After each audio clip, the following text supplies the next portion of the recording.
Tapi bukan Kak Ustaz sebenarnya. Saya ini cuma apa lagi namanya ini? Apa Kipeng kalau bukan ustaz tuh? Cuma korban senioritas. Macam aja. Callback lagi episode 1 ini saya. Bahwa kalau kamu sholat ya diterima memang sholatmu baru kamu sholat. Guru Tanasir itu muka sampaikan kepada saya lah Kadri, kalau kamu perbaiki lagumu, perbaiki lagumu, kalau kau sholat berarti kau tidak sholat.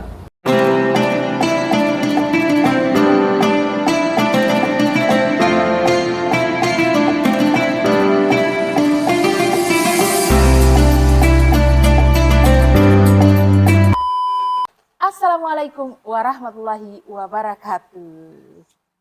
Bertemu lagi dengan saya, Naya Burga dan Kadri Burga dalam program acara YouTube kami, Seni Beragama. Alhamdulillah. Asik sekali. Jadi masih berhubung dengan episode sebelumnya, kita bahas judul di ending video kemarin deh toh, bahwa di episode 3 kita akan membahas tentang apa sih itu chip ketuhanan. Nah, mungkin untuk mengefisienkan waktu, efisien begitu sayangnya, harus banget seefisien itu. Kita langsung bertanya kepada Kadri Burga, apa sih itu chip ketuhanan, Dinda? Tapi chip dulu ini, apa itu chip menurut Kak Naya? Karena kita kan ahli elektronik, ahli teknologi itu. Elektronik, kenapa saya kayak tukang servis elektronik? Aduh, ahli teknologi mata meja. Saya saja nih terdampar di sini tidak sengaja. Tidak kok, saya sengaja. Tidak, tapi secara umum yang saya pahami itu dari chip. Secara simpel toh, chip itu kayak otaknya komputer. Otaknya komputer. Seperti itu saja yang kita pahami. Chip itu adalah otaknya komputer. Tidak usah bahas itu IC kah. Kalau IC itu saya melihat bercanda. Integrated circuits. Gitu juga sih, jadi semacam alat juga yang ditanamkan sama Allah dalam diri manusia. Dan iya. alat ini ada semua pada diri manusia, apapun itu. Mau dia yakin kepada Allah, mau dia beragama atau tidak, ada semua. Mau dia itu teis atau ateis. Iya, ada semua. Oke. Kalau pendekatan teologisnya, misalnya dalam hadis, kullu mauludi yuladu alal fitrah. Nah, sehingga chip ketuhanan di situ bisa istilah lain dari fitrah. Jadi nanti kemudian orang tuanya bisa dimaknai lingkungan yang menyebabkan dia tidak Islam, tidak dini Hanifah kalau dalam Al-Quran. Karena kalau dalam Al-Quran fitrah itu dimaknai sebagai agama yang hanif, agama yang lurus, yang mengakui keesaan Allah, agama bertauhid begitu. Yang kita pahami saat ini adalah Islam, ya, karena saat ini kita fokus Islamnya, ya kan? Iya, tanpa mendiskreditkan ya. Kan di sini pendekatan Islam beragama yang dimaksud adalah pendekatan Islam di sini. Yang channel tak seni beragama toh? Iya. Seni beragama maksudnya pendekatan Islam, beragama Islam maksudnya. Ya, betul. Sehingga pendekatan teologis yang dipakai ya pendekatan teologis hadis dan ayat Al-Qur'an. Jadi semacam apa chip ketuhanan ini ibarat alat elektronik atau apalah. Dia itu semacam ibarat ini manusia kalau dia di pabrik. Iya deh. Settingan simula jadinya semacam apa semacam default factory settingnya manusia. Iya, default factory setting. Jadi ada itu HP ketika baru dibuka dari Settingan pabrik. Iya, sesuai dengan settingan pabriknya seperti itu. Jadi manusia sudah disetting untuk mengakui kemahaesaan Allah. Manusia sudah disetting untuk hanya menempatkan harapannya, menggantungkan harapannya hanya kepada yang Maha Kuasa, yang Maha Esa begitu. Dan ini bisa dites ini sangat terasa bisa dites apabila manusia berada dalam kondisi teruji. Nah, ini sehingga ada ayat innallaha ma'as sabirin. Sungguhnya Allah bersama orang sabar. Kan? Jadi untuk mengetahui apa namanya bekerjanya sebuah chip ketuhanan itu Iya. pada umumnya bahkan bisa dibilang 99% saat Iya. mengalami sebuah ancaman. Dia akan terasa sangat terasa di situ. Misalnya orang kalau lagi naik pesawat, tiba-tiba pilot mengumumkan ada bahaya, ada turbulensi, pasang siap-siap pasang anunya, atau mungkin sudah disuruh pasang apa namanya, ambil masker, pasang pelampu. Ketika berada pada posisi itu maka baik itu ya kalau kita Islam otomatis berharap kepada Allah. Tapi yang kita fokuskan kepada baik itu yang punya agama, yang punya keyakinan terhadap Tuhan, Otomatis berharap iya, kepada Tuhannya. pasti ke Tuhan. Tapi itu yang jadi masalah, yang tidak mengakui keberadaan Tuhan itu. Akan otomatis juga ada pada dirinya harapan. Dan harapan itu yang dimaksud chip ketuhanan. Apakah dia menganggap bahwa ada faktor X yang dapat menyelamatkan hidupnya, ataukah kemudian dia muncul dia buat semacam nazar ke apa itu nazar yang Misalnya kalau dia selamat, dia mau traktir temannya satu iya, kelas misalnya. boleh. Iya. Begitu. Jadi jadi di saat itu dia menganggap bahwa kalau kita melakukan kebaikan maka ada feedback kebaikan kepada diri kita. Anggapan-anggapan itu bahwa kalau saya melakukan kebaikan maka ada yang lebih baik, maka yang maha baik akan menolong saya. Iya. Ibaratnya dia percaya dengan refleksi, Iya, refleksi kehidupan. Iya. Harapan-harapan itulah yang semua kembali. yang dimaksud dengan Chip ketuhanan. Dan itulah kenapa dilatih kita di Ramadan ini, kan kebetulan sudah masuk Ramadan. Itulah di puasa itu dilatih untuk munculkan itu. Jadi ini kondisi hati seolah-olah selalu berada pada merasa terancam. Kayak misalnya karena rasa-rasa terancam itu nanti muncul kalau kita sakit, Kalau kita lapar. haus, iya betul. Biasanya begitu. Iya. Misalnya ada orang sakit, kalau katakanlah dia tidak beragama, sudah pergi dokter, sudah ada dokter, semuanya sudah apalagi namanya? Bahkan pengobatan alternatif. Iya, semuanya sudah dilakukan untuk menyembuhkan, tapi kemudian tidak ada perubahan, malah semakin hari semakin parah, maka akan muncul harapan itu, dia berharap mudah-mudahan ada faktor X yang bisa menyembuhkannya. Harapan itu kemudian disebut saya anggap sebagai chip ketuhanan. Itu akan muncul. Nah itu bisa dilatih melalui puasa. Seperti apa implementasinya dari puasa tadi? Oh itu tadi ya, sorry. Itu tadi, saya lupa. Bahaya aku.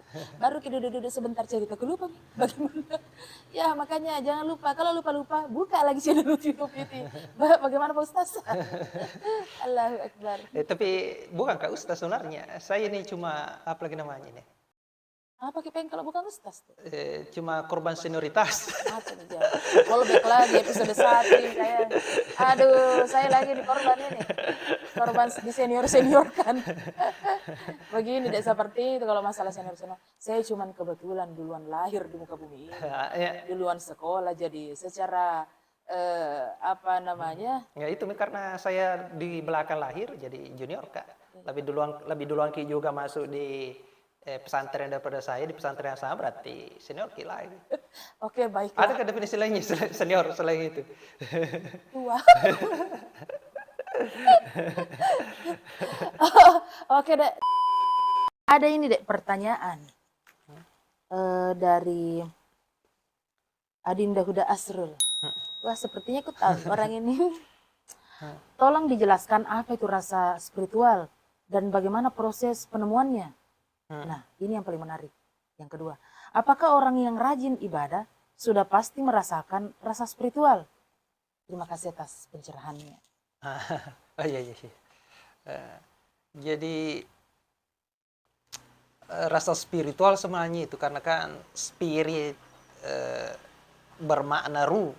Dalam kajian kita kemarin itu spirit itu adalah ruh, berarti nyawanya ibadah kita. Jadi orang yang beribadah tanpa rasa spiritual itu ibadahnya itu ya tidak hidup. Nah, seperti apa?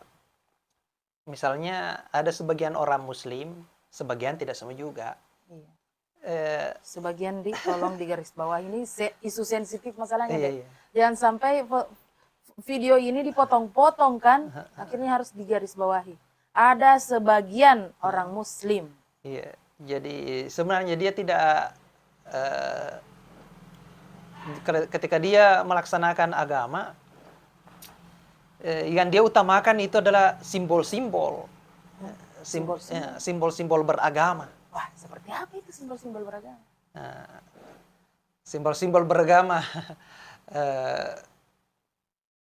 misalnya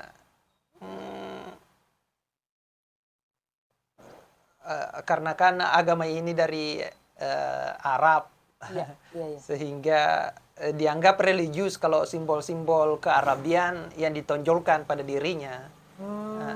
Begitu. Tapi ini sebenarnya tidak apa-apa kalau itu berbasis cinta, berbasis cinta. Karena relasi yang dibangun orang yang merasakan perasaan rasa spiritual itu dan beribadah, relasi yang dibangun dengan Allah itu adalah relasi mahabbah, relasi cinta. Bukan relasi kontraktual. Kontraktual seperti apa itu? Relasi kontraktual. Misalnya relasi kontraktual, dia jadikan itu ayat-ayat Al-Quran, ayat hadis, sebagai kontraknya dengan Allah. Misalnya ketika dia temukan kemudian hadis yang mengatakan kalau orang salat duha dipermudah rezekinya, sehingga kemudian ketika dia salat duha seolah-olah ada kontraknya sama Tuhan gitu. Bila ya Allah kasih memang apa lagi? Kasih banyak mentor rezekiku karena salat duha maka ini. Ya. Dia kemudian salat tahajud karena tahu bila banyak pahalanya. Akhirnya upayakan untuk apa lagi namanya? Tetap melakukan. Iya, selalu salat tahajud padahal setelah sholat tahajud, iya Allah kasih masuk memang ke surga karena ini banyak nih pahalaku ini gitu. Jadi melaksanakan ibadah-ibadah, salat, puasa, seolah-olah untuk menghindari neraka dan mau masuk surga. Seperti itu begitu. relasi apa? Itu relasi kontraktual. Kontraktual, oke. Tapi kalau relasi Mahabbah? spiritual, relasi mahabbah dibangun atas dasar cinta. Ada kok contoh-contohnya misalnya yang bisa langsung dipahami oleh penonton, tak semua tahu mahabbah seperti apa, relasi. Kalau kita pakai relasi mahabbah sama Allah seperti apa? Misalnya ada orang kalau kita di kampung tuh di Sopeng. Iya, di Sopeng. Ada orang kasih menikah anaknya. Terus ketika dia buat acara kasih menikah anaknya, ada tetangganya selalu datang. Iya. Sejak awal acara sampai akhir. Iya, bersih betul di rumah misalnya. Iya, pokoknya full saya bantu. Ya. Maka suatu saat nanti tetangga yang bantu kita ini mau juga bikin acara, pasti otomatis kita datang ke sana, ke tempatnya. Nah, ketika ditanya, kenapa kamu mau ke sana, harus datang ke sana? Sampai-sampai cuti kan sampai misalnya. cuti seorang pegawai misalnya harus cuti dari pekerjaannya, pengusaha ditinggalkan tokonya, ditinggalkan usahanya untuk datangi acaranya, untuk hadir di acaranya ini yang pernah dulu bantu. Ketika ditanya, kenapa kamu hadir? Sampai segala sesuatu yang berhubungan dengan income ekonomi ku tinggalkan. Demi hadiri acaranya ini. Ya katanya, napatanegi kak. Napatanegi kak. Begitu. Dia membuat saya merasa berat kepada dia. Jadi dia datang ke sana bukan karena bukan lagi karena apa lagi? Bukan lagi karena hubungan income ekonomi, bukan lagi hubungan bisnis. Datangnya ke sana bukan hubungan bisnis. Buktinya dia rela tinggalkan bisnisnya untuk datang ke situ. Karena kenapa? Dia bilang, napataneki kak. Saya merasa berat dengan dia. Iya. Jadi rasa-rasa inilah kemudian yang harus muncul. Ya, sekalipun kalau mau dijadikan sebagai motivasi itu bahwa banyak pahalanya, bisa melalui rezeki, tidak apa-apa. Awal sebagai motivasi. Wow, luar biasa sekali, Dek. Jadi ada semacam relasi mahabbah yang luar biasa nilainya. Jadi terabaikan itu masalah neraka, pahala, Iya. seutuhnya hanya merasa bahwa selama ini saya hidup dalam tanggungannya. Iya. Iya, nah, eh, ketika rasa-rasa seperti itu semua yang muncul, itu bagian dari rasa spiritual. Nah, itu salah satu dari rasa spiritual maksud saya. Ketika rasa itu kemudian yang muncul dalam peribadatan kita, nah itulah ada ruhnya, ada hidup ibadahnya. Iya, iya, iya.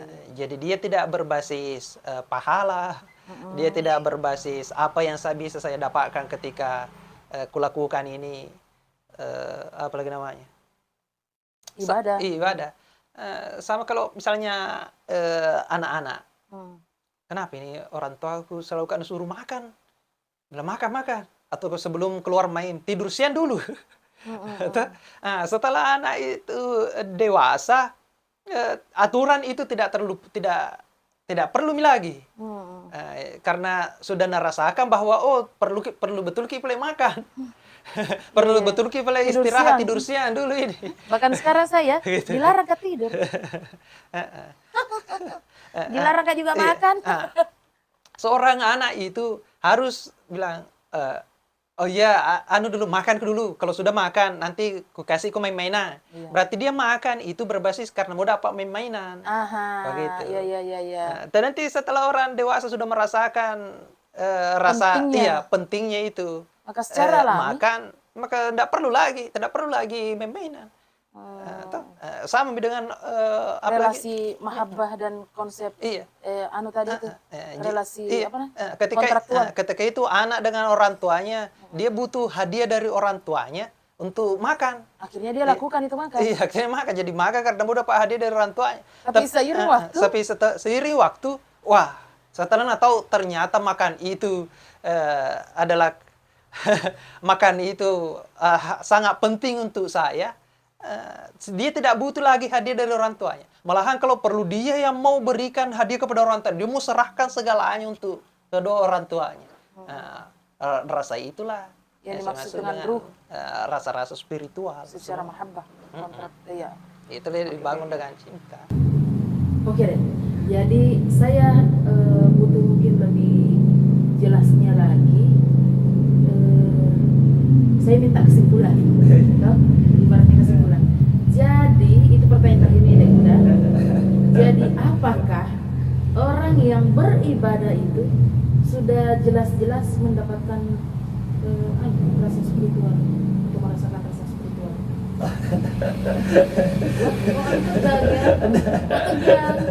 Lu yang agak seru ini jawabannya. Mungkin ada kaitannya itu istilah-istilahnya Andre Buruta. Istilah ini sering saya dengar di Guru Tanasir, bahwa kalau kamu sholat ya diterima memang sholatmu baru kamu sholat. Apakah sama dengan ucapannya orang tua di kampung toh bilang letu meton apa joka, begitu kan? Begitu kan orang tua. Iya orang tua. Sehingga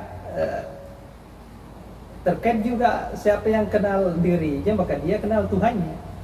Jadi ada ungkapan-ungkapan satahat, ungkapan-ungkapan para wali, para sufi.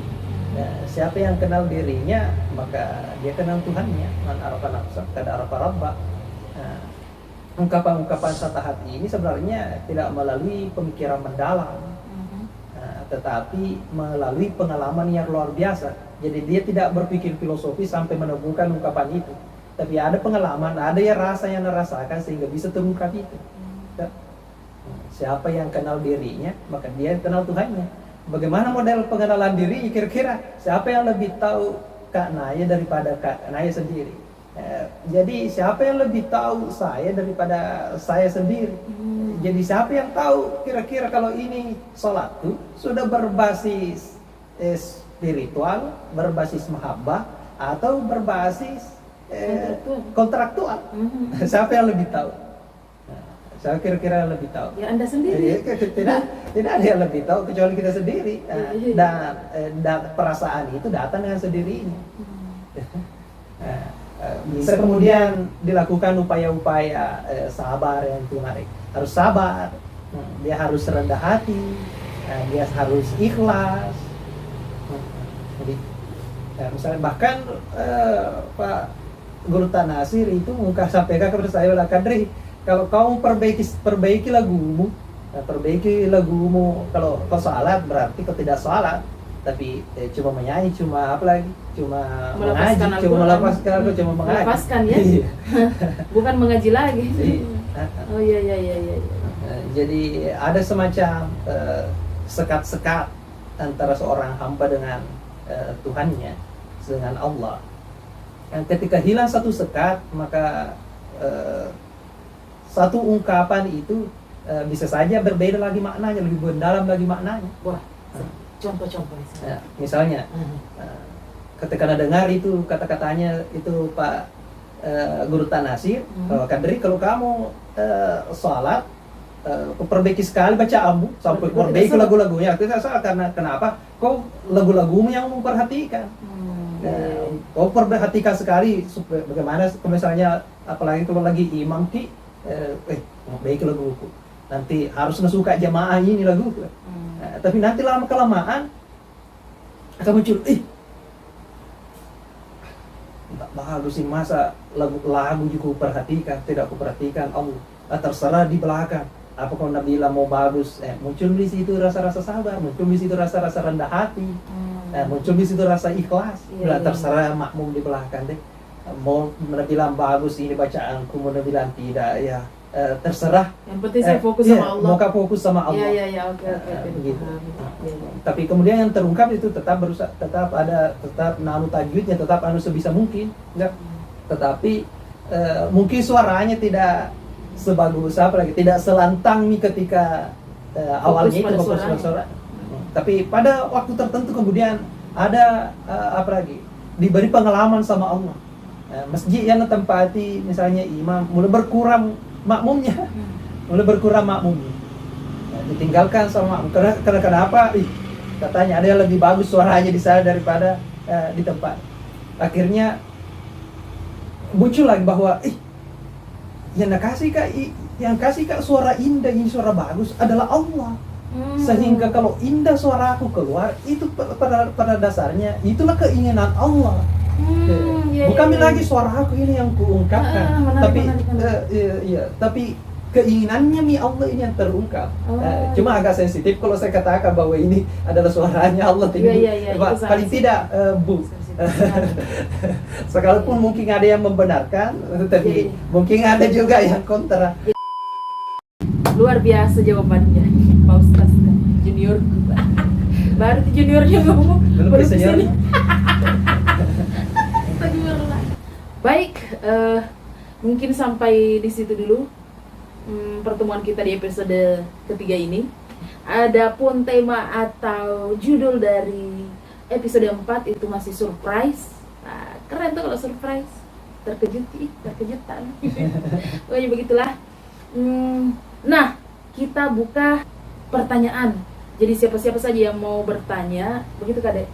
Siapa saja yang mau bertanya, silahkan. Mau DM lewat Facebook Kak, Facebook banget nih. Silahkan, mau komen di bawah sini juga bisa. Bagaimana Pak Ustaz?